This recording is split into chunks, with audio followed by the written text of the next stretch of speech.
सच्चिदानंद रूपाय विश्वोत्पत्त्यादि Hathaway तापत्रय विनाशाय श्री कृष्णाय वयम नमः। आइए श्रवण करते हैं शरद पूर्णिमा व्रत की कथा। ये आश्विन मास के शुक्ल पक्ष के पूर्णिमा तिथि को आती है। हर वर्ष इस दिन भगवान श्री कृष्ण का, माता लक्ष्मी का, विष्णु भगवान के स्वरूप का पूजन किया जाता है। इस दिन चंद्रमा अपनी 16 कलाओं के साथ परिपूर्ण होते हैं और इसी दिन भगवान श्री कृष्ण ने 9 लाख गोपियों के साथ में 9 लाख रूप धारण करके वृंदावन के पावन भूमि पर महाराज किया था। इस दिन माता लक्ष्मी पृथ्वी पर विचरण करने के लिए भगवान श्री हरि के साथ में आती है और कुछ उपाय हैं जिन्हें करके आप भी अपने जीवन में सुख, शांति, धन, वृद्धि इत्यादि प्राप्त कर सकते हैं। इस दिन हर व्यक्ति को संयम नियम का पालन करना चाहिए।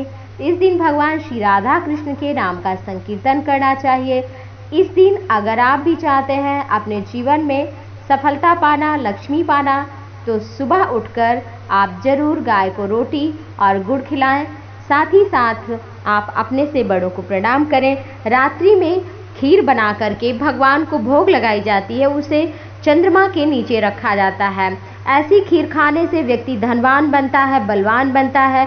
तो आप शरद पूर्णिमा के दिन जरूर ही खीर बनाएं। अगर आप खीर नहीं बना सकते हैं तो पोहा बहुत आसानी से बाजार में मिल जाता है, उसको ले आइए, दूध गर्म करके उसमें थोड़ी सी इलायची डाल दीजिए और उसके बाद में फिर थोड़ा सा पोहा डाल दीजिए, थोड़ी सी शक्कर डाल दीजिए, उसी का आप भोग लगाइए। सबसे पहले तो आपको ये खीर किसी हल्के कपड़े से या छलनी से आपको ढक देना है और चंद्रमा के नीचे आपको बैठना है, थोड़ा आकाश के नीचे चंद्रमा को देखना है और खीर को स्पर्श करते हुए भगवान श्री राधा कृष्ण के नाम का श्री राधा कृष्णा इस तरह से नाम ले लीजिए और 11 बार 21 बार जितना आपसे हो सके और चंद्रमा को देखिए और कहिए कि हमारे जीवन में हे चंद्रदेव, हे भगवान श्री कृष्ण, हे श्री राधा, हमारे जीवन में अमृत बरसाइए, अमृत की वर्षा करिए, हमारे जीवन के संकटों का नाश करिए। इस तरह से प्रार्थना करते जाइए और फिर थोड़ी देर रख कर के चंद्रमा के नीचे फिर ला करके भगवान को भोग जरूर लगाइए। तुलसी दल जरूर डालना है। तुलसी दल आपको पहले से उतार लेना है, भगवान को भी अर्पित करना है।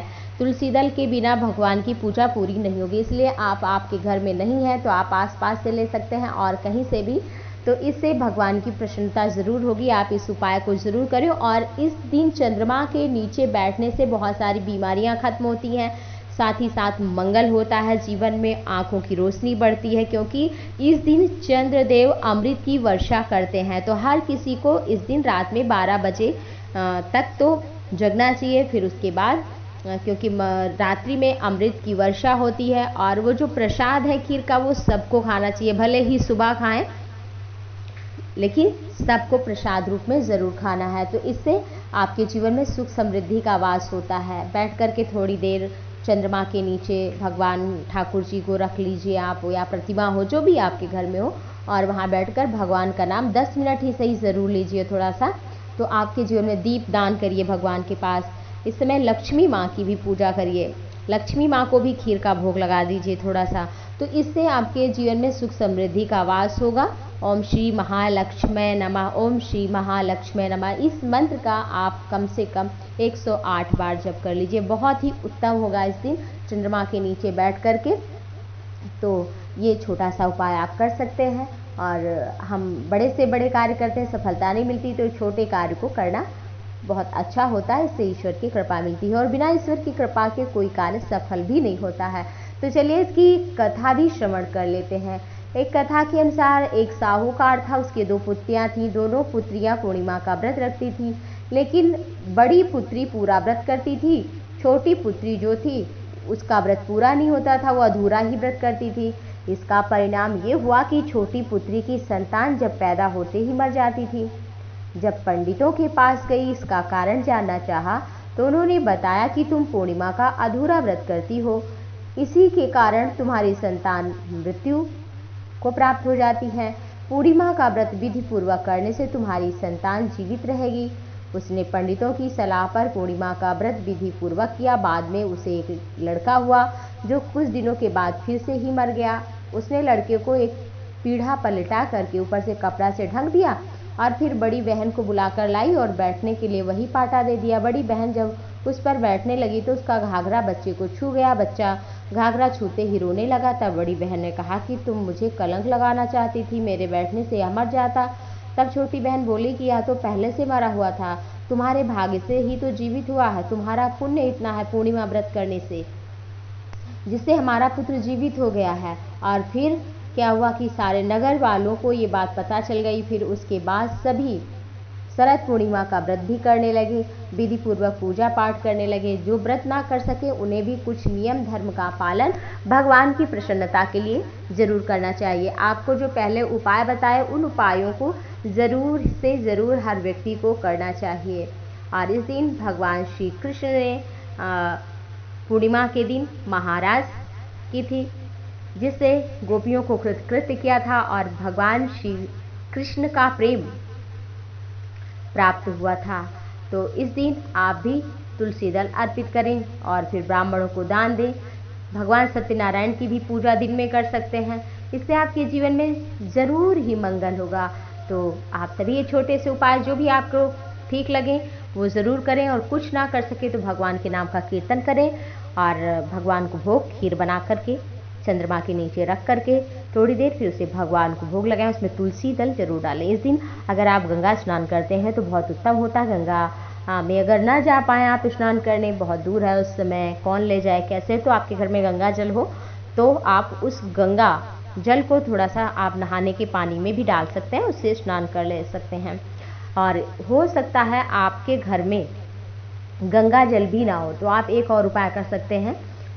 नहाने के समय आप गंगा, यमुना, सरस्वती, कावेरी, नर्मदा, सिंधु इत्यादि नदियों का जिनके भी नाम आपको याद हैं उनसे कहिए कि आप आइए हमारे जल में प्रवेश करिए और हमारे जीवन को मंगलमय करिए, हमारे पापों का नाश करिए।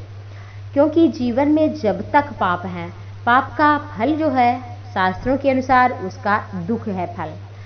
हमने जो भी जन्म जन्मांतर में अपने पाप कर चुके हैं उन्हीं का फल हमें दुख रूप में मिल रहा है। काहुन को सुख दुख कर दाता, निज कृत कर्म भोग सब भ्राता। तो हमने जो कर्म किया हमको उसी का फल मिल रहा है, और जो हम आज करेंगे उसका फल हमें कल मिलेगा। तो इसलिए भगवान की कृपा से पापों का नाश हो जाता है, और जीवन में जब पुण्य का उदय होता है तो सौभाग्य का उदय हो जाता है, बिगड़ते काम भी बनने लगते हैं। तो आप सभी भी भगवान श्री हरि की उपासना करिए, पूजा करिए, और इस धरती पर जन्म लेकर अगर परमात्मा की उपासना ना की तो मानव देह व्यर्थ ही नष्ट हो जाएगा। या तो ये केवल आग में जल जाएगा, या ये पानी में नदी में प्रवाहित कर दिया जाएगा, या ये मिट्टी के नीचे दबा दिया जाएगा। तो अपने जीवन को, मानव जीवन को व्यर्थ न जाने दें। बड़े भाग मानुष तन पावा, सुर दुर्लभ सब ग्रंथन गावा। तुलसीदास जी तो कहते हैं कि ये मानव तन बहुत ही दुर्लभ मिला है, जो देवताओं के लिए भी दुर्लभ है। देवता भी चाहते हैं कि हमें मनुष्य का शरीर मिले और हम भी पृथ्वी पर जन्म ले, सत्कर्म कर पाए। क्योंकि जो स्वर्ग है वहाँ केवल भोग मिलता है, कोई कर्म नहीं कर सकते आप। और जब आपका सत्कर्म जो भी है अगर वो खत्म हो जाता है सत्कर्म, तो आप स्वर्ग से नीचे फेंक दिए जाते हैं, फिर यहीं धरती पर आते हैं। तो जो उसका फल है वो तो आपको मिल जाता है, परंतु जब आपका पुण्य खत्म होता है तो फिर आप फिर से इसी धरती पर आकर गिर पड़ते हैं, और फिर आप दुख में भोगते रहते हैं। तो हम कहते हैं क्या हो, तो इसलिए जो समय मिला है, ये कुछ तिथियां हैं, तिथि जो होती हैं वो कुछ बहुत ही शुभ मानी जाती हैं, अक्षय तिथियां होती हैं। और अक्षय तिथियों में आपको बता दें कि हमारे शास्त्र में कहते हैं कि जैसे पूर्णिमा तिथि है तो पूर्णिमा तिथि भी अक्षय मानी जाती है। अमावस्या तिथि भी ये अक्षय मानी जाती है।